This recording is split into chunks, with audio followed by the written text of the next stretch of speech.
안녕하세요. 대성마이맥 티치미 비상에듀 영어용 대표 강사 리얼 공감영어 이명학입니다. 이번에 수능 보러 가는데 뭔가 선물을 받으셨나봐요. 이걸 이렇게 보러 오신 거 보면 시험장에 갈 때 잘 보고 와라 라는 응원 받으려고 했는데 뭔 문제가 있어. 그래서 문제 들어왔을 텐데 아마 이거를 QR코드로 확인할 정도라면 둘 중에 하나이겠죠. 첫 번째는 문제를 풀었는데 진심 문제가 뭐 이래? 너무 열받아서 해설지를 봤는데도 불구하고 야 이건 장난하냐? 궁금해서 도대체 무슨 말을 하는지 확인해보고 싶어 들어온 학생, 아니면 실수로 뭐지? 이렇게 궁금해서 들어온 둘 중에 하나일 텐데 글쎄요. 저는 영어를 강의하는 사람입니다. 근데 이제 막판인데 제가 무슨 영어에 대한 전반적인 뭐 방법론이라든지 시험장에서 어떤 태도라든지 이런 걸 다 설명하기 좀 어렵고요. 사실 시간상 그렇게 궁금하지도 않을 테고 그냥 빠르게 이 세 문제에 대해서 세 문제를 어떻게 접근해야 되고 그 다음에 왜 이런 문제를 만들었고 시험장에서 어떤 태도를 가져야 되는지 그렇게 짤막하게 설명하도록 하겠습니다. 자, 그러면 1번 문제부터 합니다. 1번 시작할게요. 그냥 말로만 들으면 아무 소용이 없어요. 네, 본인 손에 보시고 풀어왔다는 걸 전제로 진행하도록 하겠습니다. B형을 대비하려고 한 거고요. A형하고는 크게 상관이 없습니다. B형을 대비하려고 한 거고 왜 이렇게 고난도 문제를 만들었느냐. 사실 얘는 수능 기출 문제가 아니고 자작 문제입니다. 제가 만든 문제고 시험장에 가기 전에 이렇게 붕괴될 수 있는 멘탈을 보존하고자 미리 멘탈을 붕괴시키는 문제가 되겠습니다. 저는 재수학원에서 오랫동안 수업을 하다 보니까 학생들한테 그 태도에 대한 것들을 좀 강조하긴 하는데 재학생하고 재수생 중에 가장 큰 차이점 중에 하나, 또는 상위권하고 중위권의 가장 큰 차이점 중에 하나는 막판에 갔을 때 재학생하고 중위권들은 대부분 본인이 잘하는 것만 합니다. 마음의 안정을 얻고 싶은 거예요. 본인이 잘하는 거, 원래 아는 거. 그 책을 폈는데 모르지 않아. 거기에 대한 어떤 마음의 편함, 이런 거를 만들어 가려고 합니다. 그게 멘탈의 보존이라고 생각하는데 최상위권 학생하고 재수생 중에 상위권 학생들은 좀 달라요. 마지막 순간까지 혹시 내가 모르는 게 있지 않을까, 혹시 정리 안 된 게 있지 않을까, 그 부분을 후벼팝니다. 그러니까 지금 이 세 문제에서 1번 문제, 2번 문제, 3번 문제는 코드가 똑같습니다. 똑같은 코드 하나만 연습시키려고 해요. 자, 빈칸 완성 문제에서요. 자, 올해 6월 평가원이나 9월 평가원, 올해 수능도 마찬가지로 빈칸 완성이 결국 학생들의 그 등급을 변별을 할 텐데, 빈칸 완성의 포인트는 빈칸을 어떻게 풀어야 된다, 어떻게 풀어야 된다를 지금 와서 다 바꿀 수는 없어요. 그렇잖아. 원래 해오던 방법이 있는데, 지난 3년간 해오던 방법이 있는데 갑자기 마지막에 이거 뭐야, 이 빵과 같이 온 이거 뭐야, 그런 거가 같이 온 이 사람의 말을 듣고 본인의 어떤 태도를 다 바꾼다는 건 불가능합니다. 하지만 이거 하나만 기억했으면 좋겠습니다. 빈칸 완성은 두 가지 유형이 있어요. 두 가지. 잘 들어. 두 가지. 첫 번째는 해석이 가능한 유형이고, 딱 봤을 때 그래 무슨 말인지 알겠어, 무슨 말인지 알겠어, 무슨 말인지 알겠어, 무슨 말인지 알겠어 하는 해석이 가능한 유형이 있고요. 두 번째는 머래가 있습니다. 머래. 이 머래는 뭐냐? 읽었는데 쭉 읽었으나 머래가 되는 이 두 가지 유형이 있어요. 이해되시죠?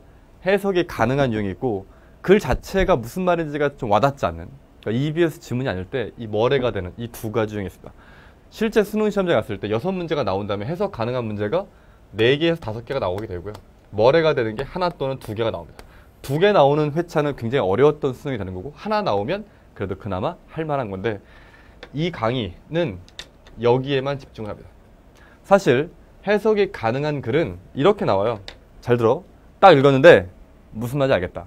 그럼 걔는 첫 번째 EBS 지문이거나, 다시 말해서 기억에 의존하거나, 이걸 고난도로 만들 때는 어떻게 만들죠? 이렇게 만들죠. 선택지로 장난을 쳐요. 6월 평가원의 favor, flavor 이거 헷갈려 한다든지, 9월 평가원의 alternate with 이런 거 나왔을 때 alternate 바꾸는 건가? 이렇게 선택지로 장난을 치는 문제, 요게 약간 고난도가 됩니다. 다시, 해석이 가능했을 때는 태도가 중요해. 딱 읽었는데 해석이 쫙 됐어. 무슨 말인지 알겠어. 그럼 뭐 해야 돼? 보기에 굉장히 조심을 해야 돼. 다시, 평가원의 스타일, 수를 읽으셔야 되는데 해석을 쫙 주잖아? 쫙 되면 아이들이 이렇게 읽겠지라고 생각해서 선택지로 장난을 쳐요. 근데 뭐래가 되는 글은 선택식으로 장난을 칠 필요가 없어요. 왜? 어차피 몰라. 어차피 몰라. 자, 그래서 이 세 문제는 다 여기에 집중을 하면. 자, 근데 이렇게는 안 해요. 자, 한 문제를 풀 때 보통 시간이 몇 분 정도 걸려요? 뭐 3분에서 길어야 뭐 4분 정도 될 텐데, 이 3, 4분 동안 문제를 풀 때 소위 말해서 해설 강의를 보면요, 이렇게 돼요.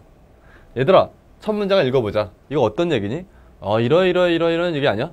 그러니까 생각해봐봐. 그럼 얘는 어떤 얘기겠어? 이런 얘기가 되지 않겠어? 자, 그러니까 여기서 여러분이 어렸을 때 배웠던 거나 배경 지식을 활용해 보면 결국 이러이러한 말은 이러이러한 말이 되고 이러이러한 말이 되겠지가 되는데, 이 해설하는데 몇 분 걸려? 한 20분 걸리거든? 이건 뭐야? 답을 다 알고 내용을 다 알 때만 가능한 거죠.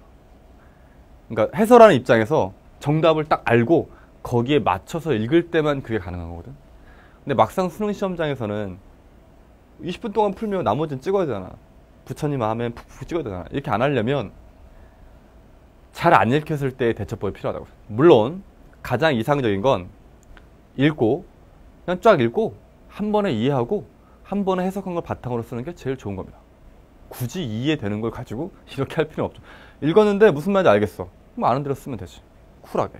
근데 읽었는데 튕겨. 야, 이게 뭔 멍멍이야. 뭔 외계어 같네. 이런 느낌이 들면 그때는 자신만의 뭐가 있어야 돼? 방법론이 있어야 돼. 자, 1번 갑니다. 시작할게요. 자, 1번 문제. 읽었을 때 이게 이해가 됐다, 한 번에. 그 빈칸에 한 번에 넣을 수 있다. 그러면 그대로 가시면 돼요. 자, 제가 한글로 한번 읽어볼게요. 몇몇 철학자들에 따르면 지향성은 본래적인 것과 파생적인 것 두 가지 나뉜다. 본래적 지향성은 우리가 지닌 생각, 믿음, 욕망, 의도의 겨냥이다.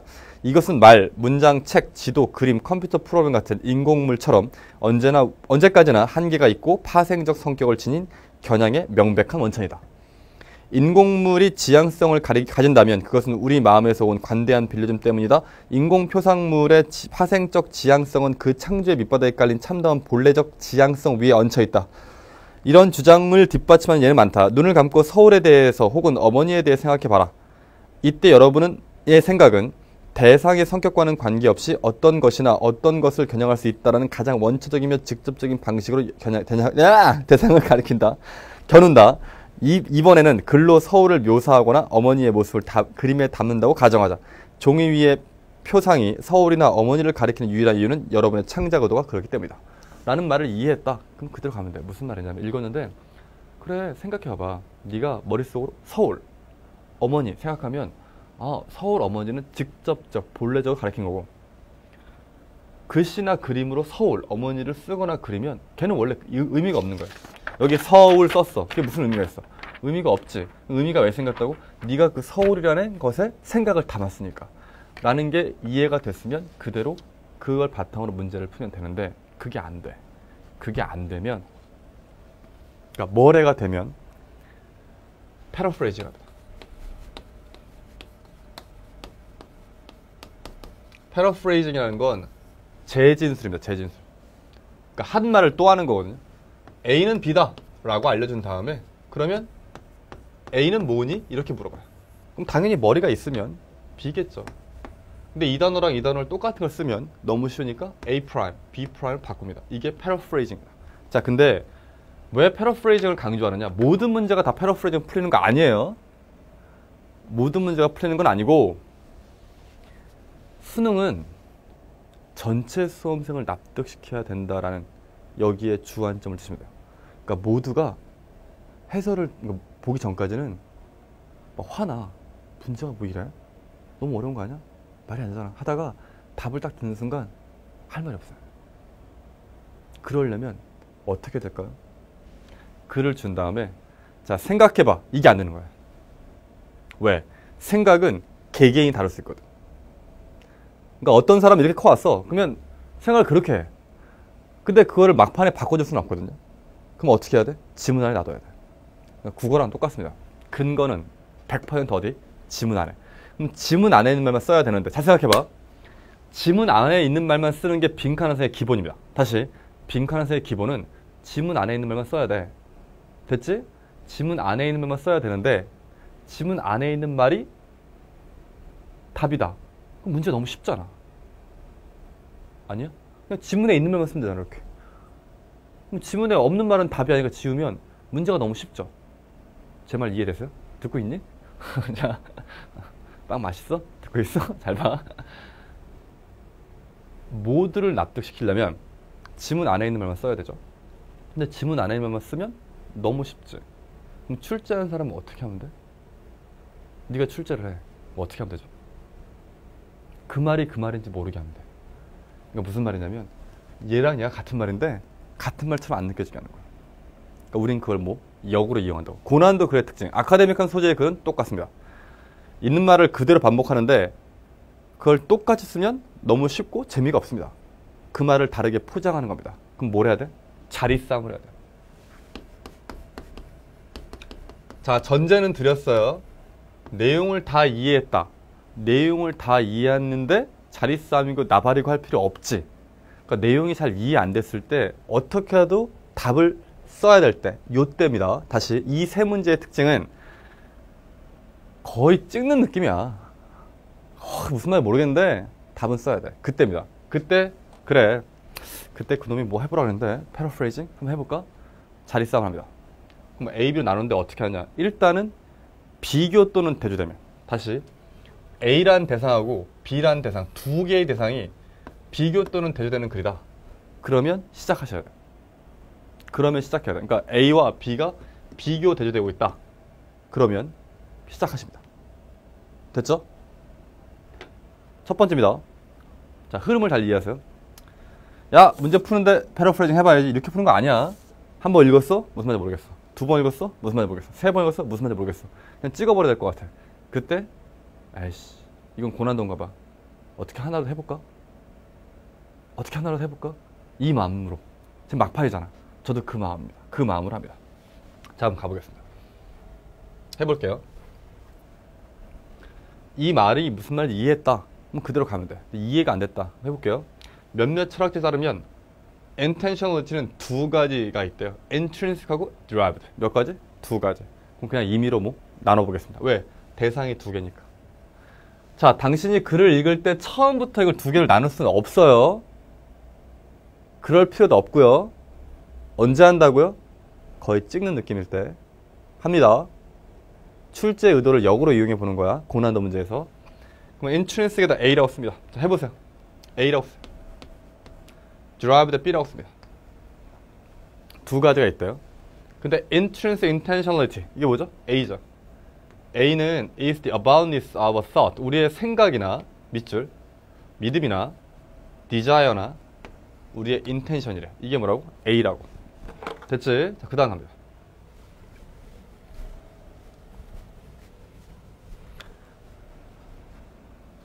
이 이시 중요합니다. 자, 저 2세 집중을 해서 A, B로 나눠보세요.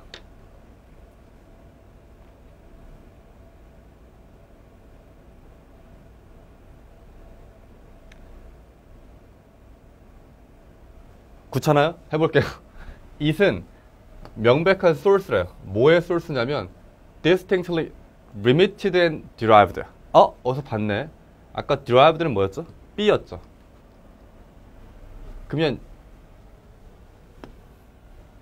이게 B죠. 크게 보면 무슨 말이냐면 명백하게 제한되어 있고 파생된 source의 aboutness. 그게 어디서 보여주냐면 artifact에서 보여준대요. 그게 words나 sentence나 books나 maps나 pictures나 computer program의 뭐라고? source라고. 그럼 이시 뭐죠? 앞문장에 있던 intrinsic intentionality. 요게 이시죠. 즉 A입니다. A. 다시 말해서 A는 B의 source답니다. 됐나요? 우리가 아는 정보는 A는 B의 source다. 맞지? 이 말은 A가 source가 되는 거니까 B는 어디서 오는 거야? A에서 온 거야, 이렇게. 그러니까 파생된 맞잖아. 본래적인 파생된. 자, 그 다음 가볼게. 빈칸 근처의 대명사는 매우 조심하셔야 돼요. 요 데이가 뭔지 보세요. 자, 찾아보세요. 앞문장.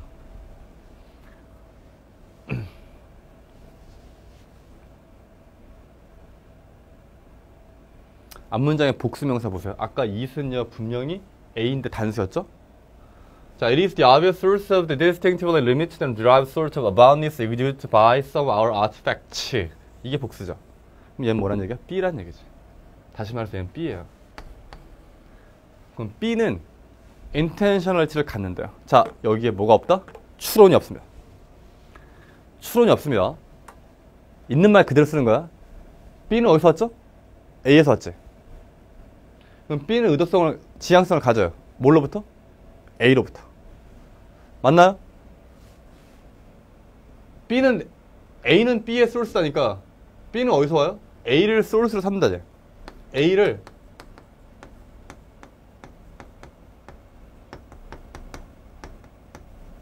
이 정도 되죠. 자, 그리고 but 있어 없어? 없어. 그리고 in fact가 나와. 평가를 좋아하지. 얘 뭐죠? 재진술입니다.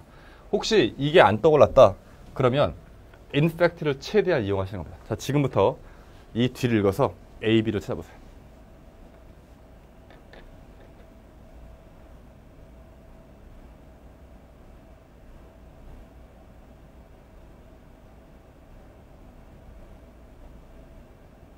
있다고 믿으면 보입니다.